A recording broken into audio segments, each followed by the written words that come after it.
Good evening. We're in front of the McLennan County Courthouse, where, as you can tell on the top of the building over there, that justice has left the building. So, what is the name of that statue? Themis. Themis statue is still gone.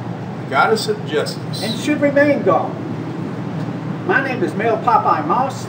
I'm with Texas Biker Radio. I'm here with radio legendary Jim Parks. Yes, I'm the legendary Jim Parks. That's right. And Jim, I wanted to ask you a question. You've been sitting over here in the courthouse every chance you get. When they don't keep me out, I'm there, yeah. Okay, well, I mean, what do you think about what's going on over there? Well, I think it's about the roughest go that I've ever seen a bunch of good old boys get. And good old girls. Yeah, I mean, it's absolutely incredible what we see going on.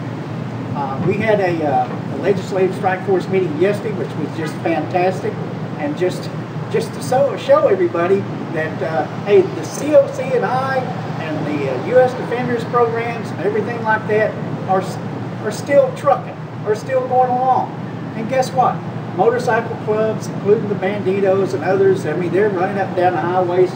We're still here. We haven't gone anywhere. And as a matter of fact, we're going to be back in McLennan County soon. And we've got some plans for the residents of McLennan County. We've got a web page built for them to go look at. And you know, the truth about it is, all we're doing is all we're doing is seeking the truth and a fair playing field. And judges that are just connected to each other to no end. Is that right, Jim? Well, it certainly feels that way, and your organizational chart shows it. Yeah, we've got a what we call a judge flow chart up on our Facebook sites and our website, texasbikerradio.org, and on our Facebook site and All for One. You can go and look at that flow chart and see how all these judges connected. And let me tell you, that's just the beginning. We're still working on that. And the question has to be now, Jim, is can bikers or anyone else get a fair trial here? Well, they've got their work cut out for them. We've seen some of the top legal talent in this state come in, and they've been very effective. I think that Casey Gotro, who is representing Jake Carlzal, is probably one of the leading lights in defense work in this state. She's as aggressive and brilliant and correct as Mr. F. Clinton Broden, who is representing Matthew Clendenin of the Scimitars. As you know, Jake is ex-president of the Dallas chapter of Banditos. These fellas are in a heap of trouble. We've got Mr. Paul Landers. He's represented by a lady named Millie Thompson from Austin. And I'm telling you, when you read her motions for recusal and the fact that when she was cross-examined by the lead prosecutor, Michael Jarrett, he asked her something about her strategy, and she said, well, Mr. Jarrett, there are more to come. The way that this thing has come about is every time they get ready to brief a jury panel of 600 people, the attorney walks up there with a freshly filed motion for recusal and hands it to the judge. Everything has to stop, according to the Code of Criminal Procedure, and it does. And we have seen Judge Ralph Struther recused 4 times now. And he did not do so voluntarily in any of those cases. Judge Matt Johnson of the 54th Criminal District has been recused once. And they sent for Judge Stem, a visiting judge, who is on the bench at the 81st District in Marlin. Well, you know, as it turns out, Judge Stem's brother is the executive of the city of Waco, who has charge of the police department. And so it occurs to me that there's probably quite a bit of wisdom in what you're saying, that at any rate, I would bet my bottom dollar, my boots and my shirt, that there are going to be more recusal motions. It's not even going to be a surprise anymore. That they're going to wait till that last minute, slow it down, so on and so forth. This is not an easy prosecution for Messrs. Abel Reyna. Michael Jarrett is lead prosecutor, and Mark Parker, who is the intake attorney who handles the scheduling of cases for trial and appearances before the grand jury, and is the author of the infamous affidavit of warrantless arrest, which is identical in 177 cases, with no particularization whatsoever of exactly what offense the person committed, other than to say that they engaged in organized criminal activity. We see an entire class of persons who have been outlawed, not because of any particular bad act that they perpetrated, but because of their political activism. Now, there is ample evidence of felony crime, aggravated assault, capital murder, and it's documented on video. But when the chief of police, Brent Stroman, gave his permission to stop the music on those investigations and accede to this other pursuit of this very vague, very amorphous conspiratorial crime, the guy who put it best was Paul Looney out of Houston. He said, well, he rented his badge to the DA's office, which is a rather poetic way of saying that at that point, Mr. Abel Reyna became a police officer. And you can't do both. You can't be an investigator and a prosecutor at the same time. That's precluded by the Code of Criminal Procedure. I apologize for the length of my little professor speech there, but I'm flabbergasted. Every time I think about it, I'm compelled to rattle on, you know. Exactly, and you know, Abel Reyna, in a video we posted recently, Abel Reyna said, well, he said, well, when a reporter asked him, well, could 177 people be guilty of crimes, murder? And he said, well, there could be. He said, but we'll see what they have to say. You know, when they start talking to him. So, well, it's 2.5 years later almost. And he said no one's He's come still forward. waiting, and nobody's come. Yeah, nobody's come You know, forward. there's a good reason for that. That was, what was that? That was 4 days after the. There's an excellent reason why no one's come forward. They don't have to. Exactly. They cannot be compelled to give any information that can be used to incriminate them. And so, of course, they're represented by counsel, and those attorneys have told them, keep your mouth shut. There's no need in saying anything. Exactly. And you know, Jim, there were people there that may not know anything. It's just the fact they were there, that one group had a reason to be there for a political meeting, and some others from the other group said that, hey, they were told to be there for some type of negotiation. Now, you know, as migrants, you don't always know what the leadership's thinking. They just tell you to be there, and you show up. If you're a member of the COC&I or U.S. Defenders, you're going to show up for that meeting no matter where it is. And we are used to meeting places being changed. That's just the fact of it all. Well, I mean, it's excellent weather. You've got the scooters running, right? You want to go somewhere? Why not? I mean, you know, there's really no law against that, or there wasn't until this happened. And there's a lot of evidence on the table that would lead one to believe that a rival club named the Cossacks Motorcycle Club, that they were encouraged to go there and get involved in a very violent rumble. There were many undercover officers in that crowd. And if you're interested in that, there is a motion that can be readily accessed on our pages. And it was written by F. Clinton Roden. And it has an attachment. It's attachment A. It's an investigative report by the Texas Department of Public Safety. Gives every one of those chaps names. And I'm telling you, they weren't kidding around. They had the assault rifles, the dreaded assault rifle that we hear so much about. And most of the people who succumbed to rifle fire and died were wounded in the back of the head, the back of the neck. Oh yeah. So, you know, it was an ambush inside of an ambush. When the banditos rode up, a whole bunch of people jumped on them.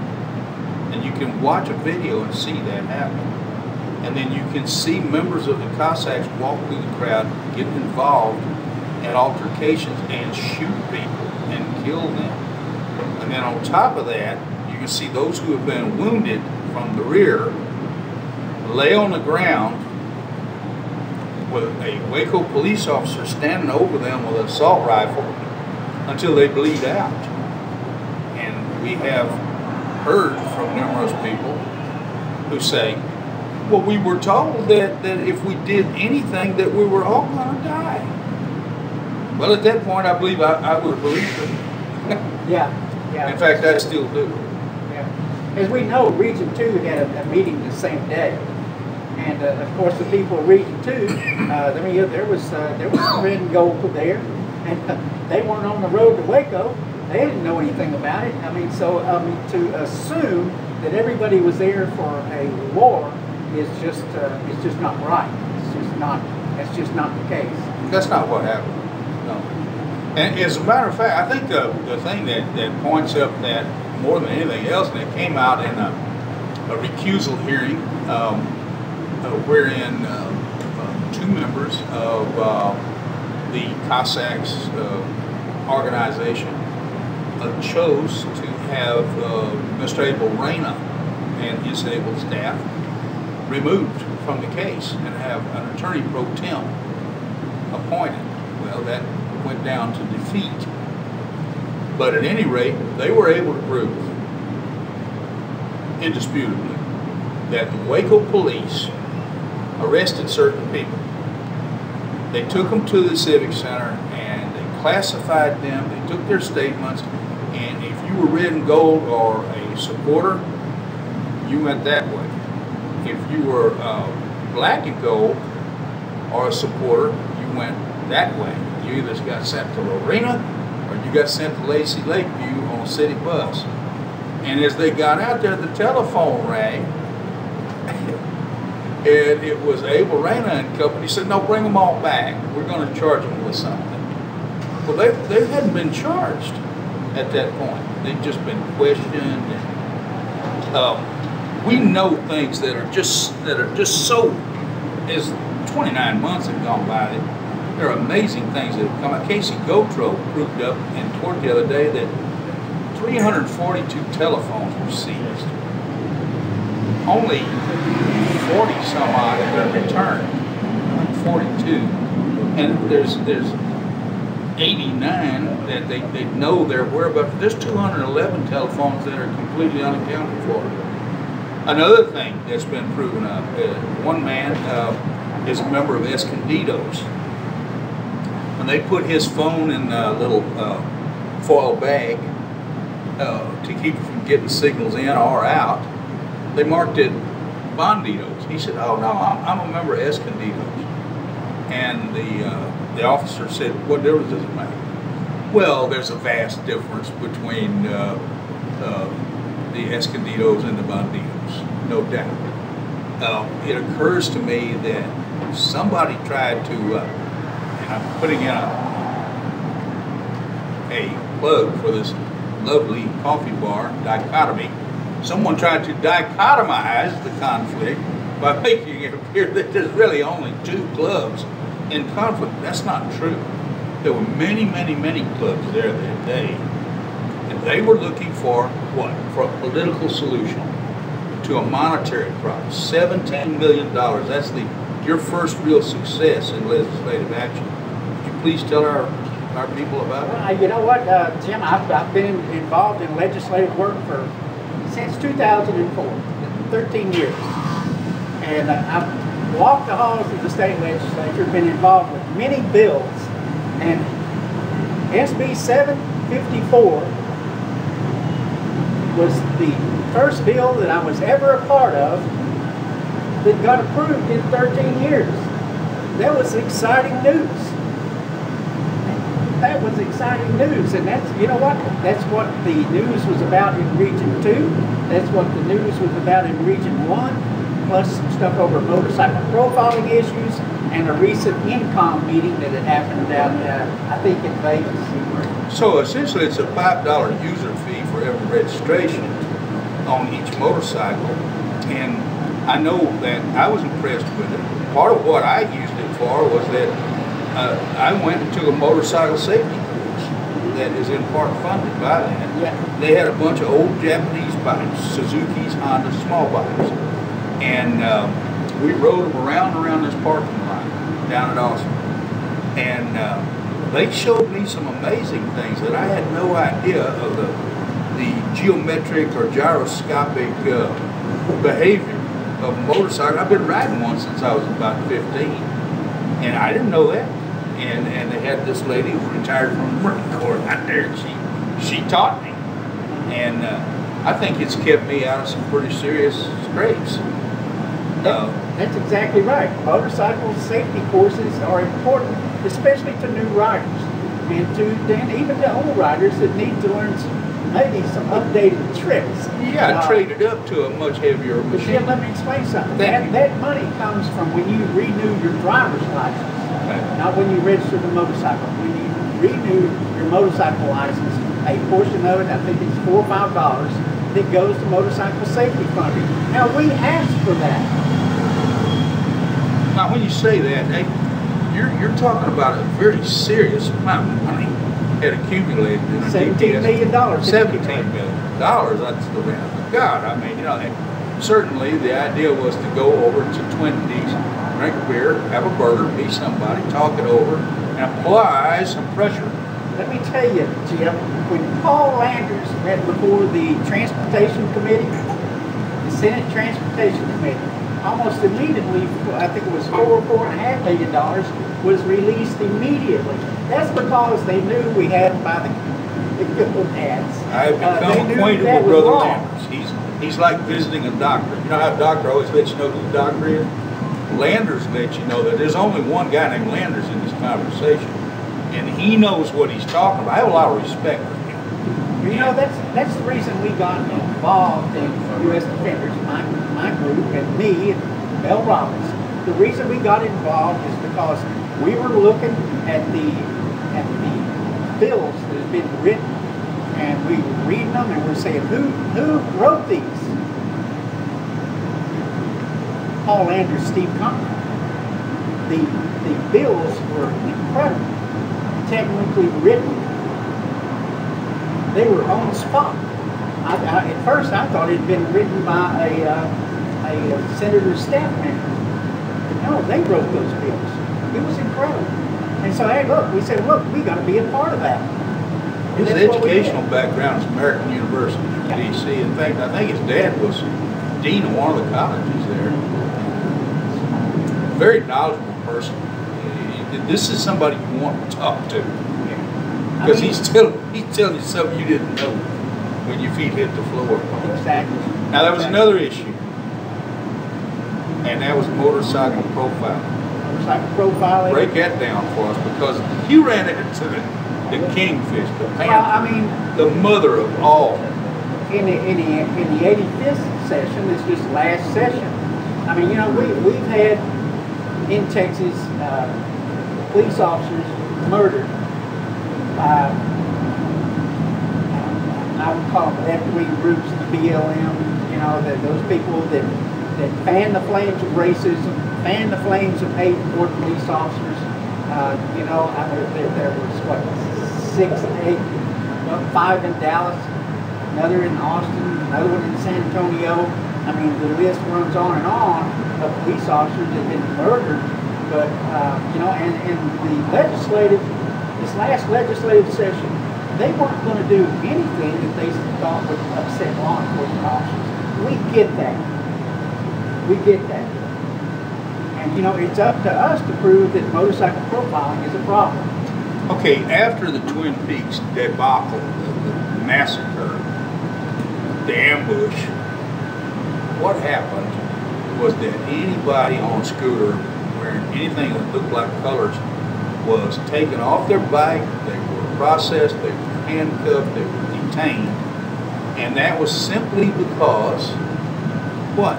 They were profiled as a motorcycle enthusiast. That's what we call them. They call them a motorcycle gangster or a member of a motorcycle gang. And that is precluded by the Texas Constitution. Article 1, Section 20, outlawing, will not be tolerated in our state. And this is where a person is removed from the protections of the law.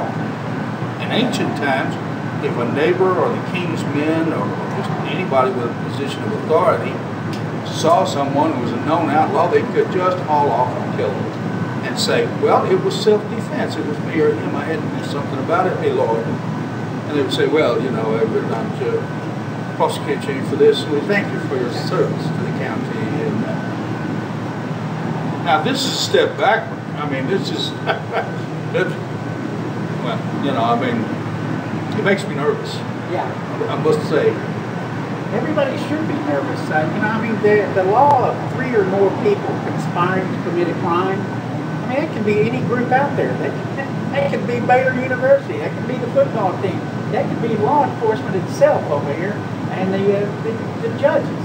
I mean, they're actually conspiring to convict innocent people. Well, I'll tell you what, the next time I walk in a conference room at a law office and I see 3 JDs sitting there with Phi Beta Kappa keys on their watch chain, I'm going to pick the phone up and call the law, because I think that might be a gang there.